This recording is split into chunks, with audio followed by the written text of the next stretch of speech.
Здравствуйте, это новости 24.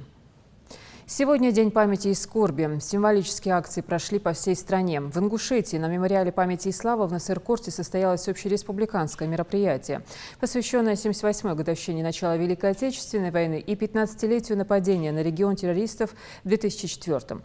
Вспоминая эти роковые годы, собравшиеся на мемориале возложили цветы к вечному огню. Вместе с родными и близкими память погибших почтили и первые лица республики.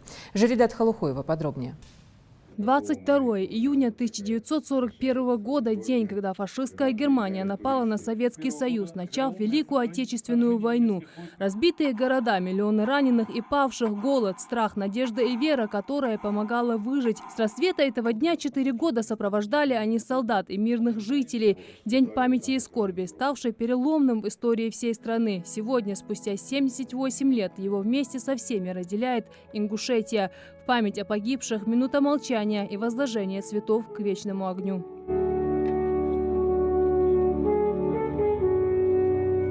Возможно, этот момент станет еще одной страницей многовековой истории, как и события 40-х. Его будут помнить и передавать поколениям. Было вероломное нападение на нашу страну, но стойкость, мужество, единство, любовь к родине наших граждан не дали пройти фашистам к столице нашей Родины. И мы в течение 4,5 лет вели войну с той агрессией, которая имела место быть не только для нашей страны, но и для всей Европы. Мы не только освободили свою страну от фашистского ига, но и спасли всю Европу. К большому сожалению, сегодня многие страны, многие забывают об этом, стараются зачеркнуть эту историю, но никогда, ничем невозможно стереть с памяти народа такую историю, которая написана кровью и потом наших предков.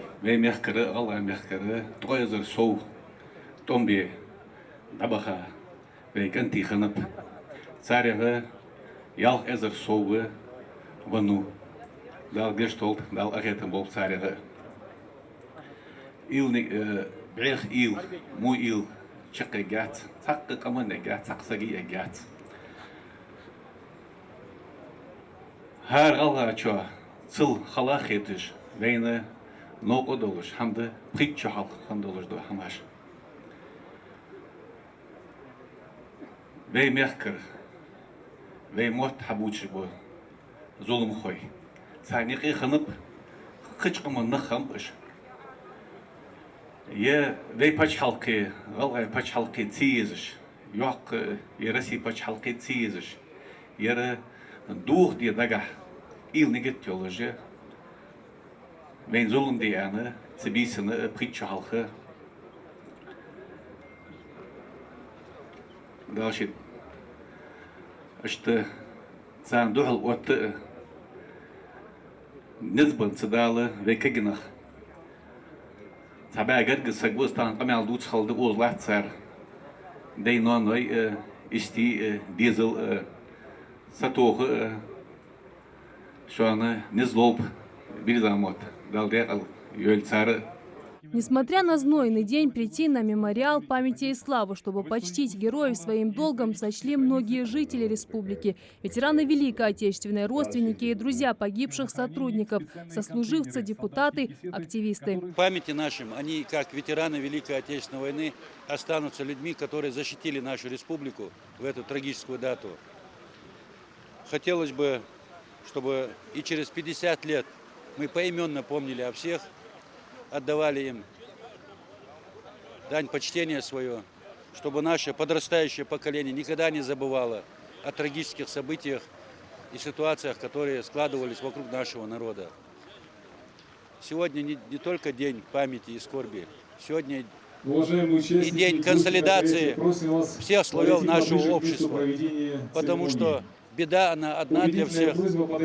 Соответственно, относиться к ней надо одинаково.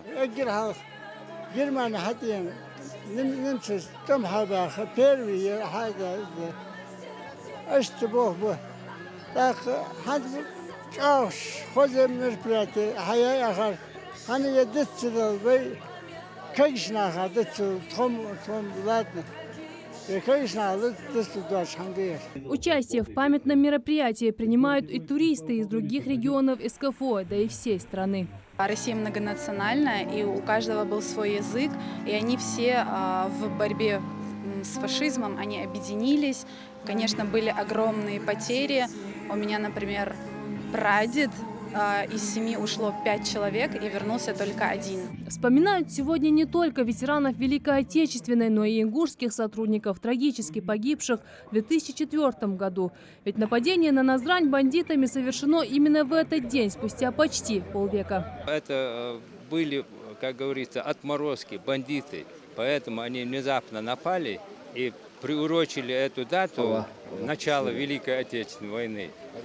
Это было, конечно, кощунство со стороны вот этих боевиков, со стороны этих напавших. Но, тем не менее, у руководства хватило мужества, ума, силы, чтобы противостоять этому беспределу и завершить, как говорится, это мероприятие с честью. داشم كيجنا أبكر هم بيسند أبكر تك هالكروت عنتني سوى سياسك كنا بيحكي دوار شندق وزين خلر جرزة تلر نيبواب عند نخبين واب قابل ميس ديال أون الخيل ديال تيدا أول واش خيل يوم يوصل ما بدي كانش بوش ما بدي كانش صار استبساب صار بتاع قين كانش تان نوع وصلر شيء ديال دوش تان نوع صار وني مانير صار ديز وني مانير شو هذا خاص خيط يا خردونا تبول شاندونا دوخا خيتجات زي ما كادونا يوق خيستون بخيتش دونا باميتي نير دونا كيرتش دجار مشت دونا بخيتش حالق دونا كوا دونا دوخشان تازيت دينا سنجتن بينا بيرج ديل خادخ دوت اير داي دابين دونا استي بساب تيل ماروي بواتش دونا نانوي دونا شاش دوش دول بحر مش دو تخوش دونا دوك دوغ ديال بيسي قز دونا دوك دوغ ديال ديدا قز دونا سوزي سيلا ول دال دونا يوم ما دال دول وين يدي بيس دونا دال و موخ دونا تاغو تاعيولش بر تاعبولش دونا خزلوش تالوش دونا داغويلخ تاغنلار ديسانلا.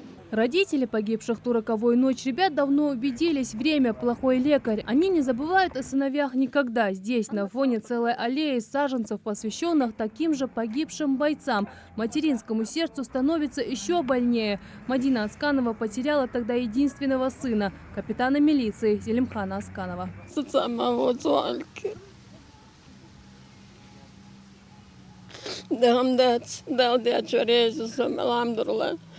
شيء ما برسه سايلة جداش ولا رقش أخش بعد ولا نزروش ينيوقي شيء ده إنسان شيء ده عمله لازم ما برسه شو أخش دينور واقع ورقش أخش دينور ديك سيزك ديك نوسي ديك شيء وابوسه شنو كوك من شيء وابو سايلة جداش ولا رير تريد أدين داش فير شيء ما بنانيسه.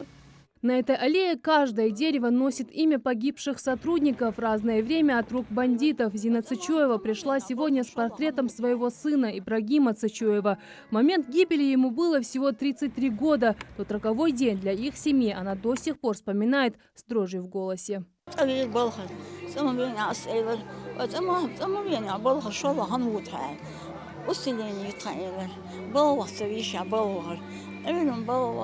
Öyle bağır, sıra yok. İç sahdoş, tilvantiyor orada. Tilvantiyor. Ne pomş doğru, karbulaki. Tilvantiyor. За несколько часов бандиты расстреляли более сотни молодых мужчин. Дети, многие из них, помнят своих отцов только по фотографиям, а кто-то и вовсе родился уже после их смерти. Их учат не злиться на судьбу, любить родину и гордиться родителями. Не легче и тем, кто тогда был в строю. Оставшиеся в живых дали отпор преступникам не только в ту ночь. Правоохранительными органами проделана колоссальная работа для стабилизации обстановки в регионе. Все ради для своих товарищей, людей, которые помнят поступок и гордятся отважными сынами своего народа. Прошлое нельзя забыть, потому что ради нас же все это было. Они погибли, они же защищали нас. ради них. Это нужно, это наша обязанность, пока мы живы. Это большая тяжба. Лучшие ребята нашего народа легли в мирное время. Вот что страшно. Мы живем, они нас защищают, они нас оберегают, а мы ничем не можем им помочь. Мы только можем скорбить и чтить память им. Долги штолцан масне.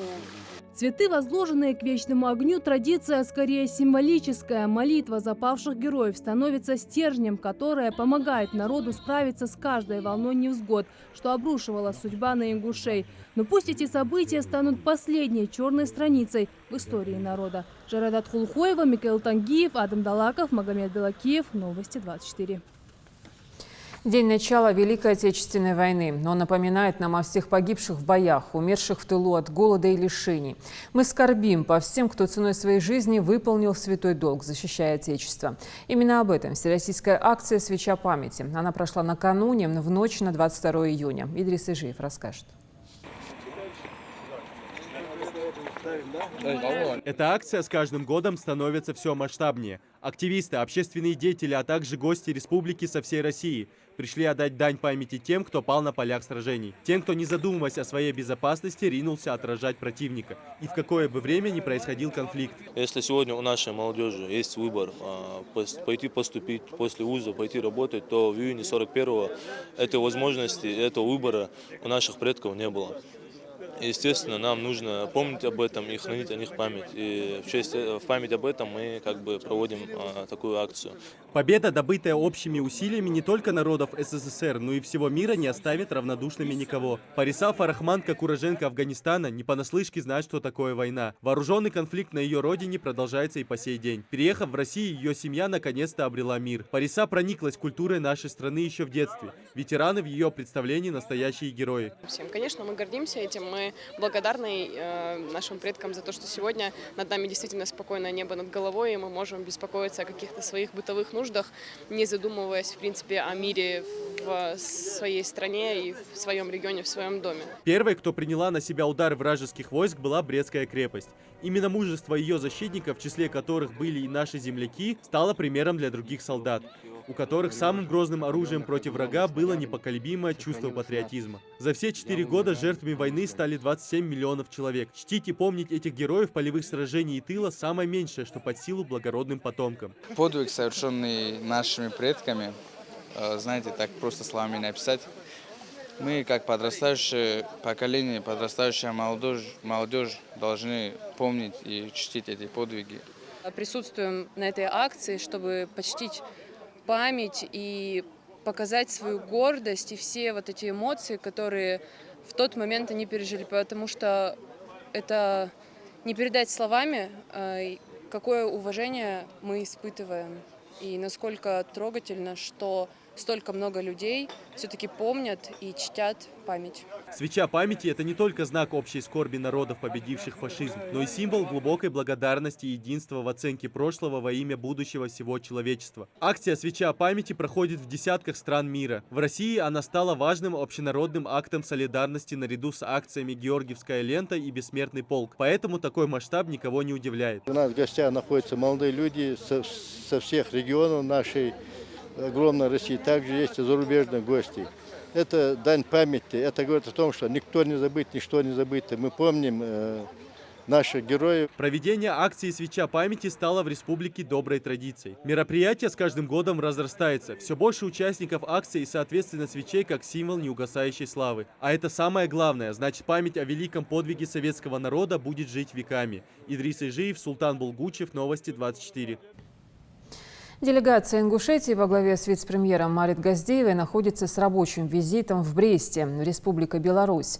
Наши представители посетили мемориальный комплекс «Брестская крепость. Герой». В скором времени и в Бресте будет благоустроен сквер памяти защитников города, уроженцев Ингушетии. Памятник планируется открыть в дни празднования тысячелетия Бреста. Сегодня здесь почтили память павших, возложили цветы к вечному огню.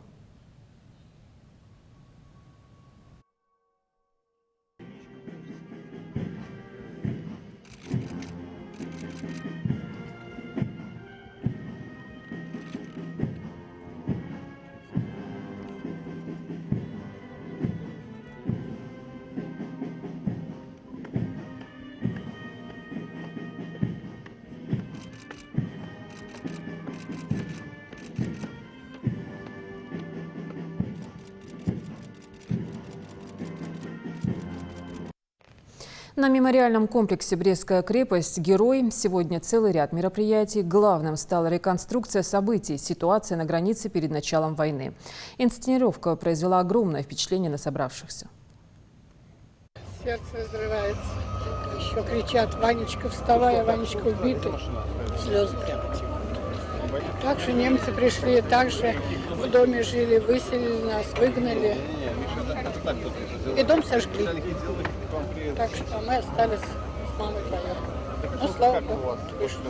Меня поразила лично игра актеров, что это было настолько живо, что они пропустили это через себя и вот как бы полностью вжились в роль. И я бы хотела просто поблагодарить организаторов и весь актерский состав, который здесь выступал. 15 лет назад, 22 июня, было совершено нападение на Республику Ингушетия. Банды боевиков и террористов во главе с Басаевым и Тазиевым атаковали госучреждения, здания МВД и других силовых структур. 98 человек погибли, более 100 получили ранения. Сегодня мы отдаем дань уважения отцам и матерям, которые воспитали мужественных сынов. И, конечно, самим героям, которые отдали свои жизни за мир. 15 лет назад Хади Евлоева стала вдовой. Она лишилась в тот злополучный вечер опоры и стены. Без отца остались 4 детей. Руслан был надежным товарищем, хорошим сыном и заботливым отцом. Очень хорошие качества в нем были. Он был ответственный. Он умел людей слушать. Он умел приходить на помощь, помогать. Своим не очень красноречивый был он человек. Но тем не менее он находил с любым человеком общий язык. 21 июня сотрудник ФСБ Руслан после смены возвратился домой. Услышал выстрелы. Узнав, что происходит, сразу же выехал на работу. По дороге увидел людей с оружием, которые обстреливали здания органов безопасности. Без промедления вступил в вооруженное противостояние с ними. Благодаря грамотной технике ведения боя смог ликвидировать нескольких преступников, истратив весь свой боезапас. Не думая о себе, ввязался в рукопашный бой и был беспощадно расстрелян в упор. Сколько буду жить, не забуду. Он вот смотрел на своих детей, он смотрел, и как будто бы он знал, что он умрет, я не знаю. И вот все, что в нем, он как вот смотрел на детей, так же он думал, что случилось там. Хотел, тем не менее, там быть. Не послушался он меня. Это было часиков 9. Я стоял на порожке. Конечно, отец есть отец. По-любому ему ничего не скажешь. Если он сказал один раз «да», то хотелось сказать «остановись, о нас хоть подумай, как, что». Ну, никак не получилось что-то ему сказать. За проявленную храбрость, отвагу и патриотизм был представлен к награде Героя Российской Федерации, удостоен медали за мужество посмертно. По стопам своего отца-героя последовали и сыновья Евлоева Руслана. Старший сын, по обычаю войнахов, возложил на себя отцовские обязанности. После учебы вышел на работу в ГУВД по городу Назрань. Младший сын добровольно пошел в армию и намерен посвятить свою жизнь служению Родине. В дальнейшем хочет продолжить службу по контракту. Имя человека живо, пока жива память о нем. Руслан Евлоев был человеком храбрым, отзывчивым и стойким. Именно таким его запомнили его друзья и сослуживцы. Они всегда находят время посетить семью и всячески ее поддерживают.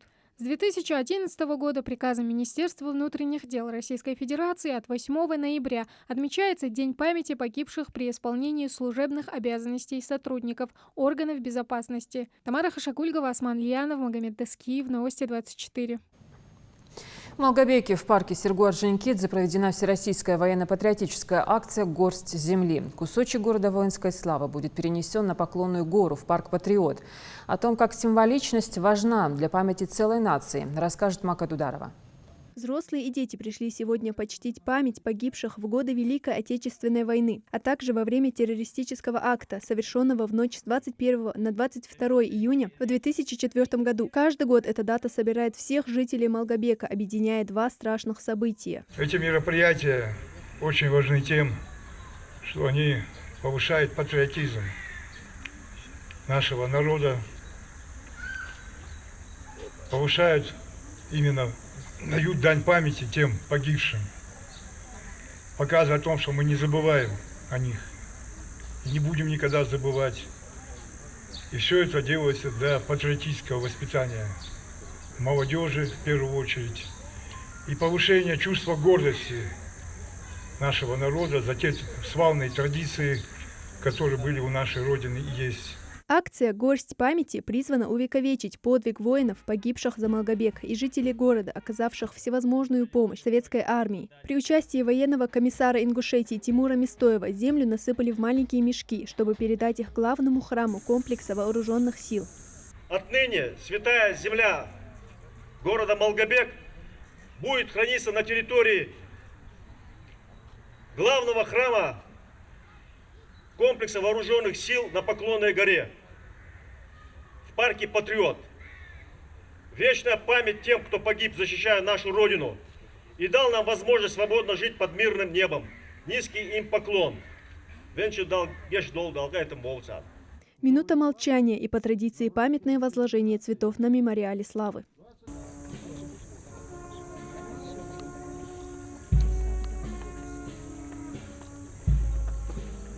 В память о тех, кто отдал свои жизни, защищая Родину, о тех, кто умер от жестокого отношения фашистов, кто взрывался на снарядах и бросался под танки, закрывая собой стариков и детей.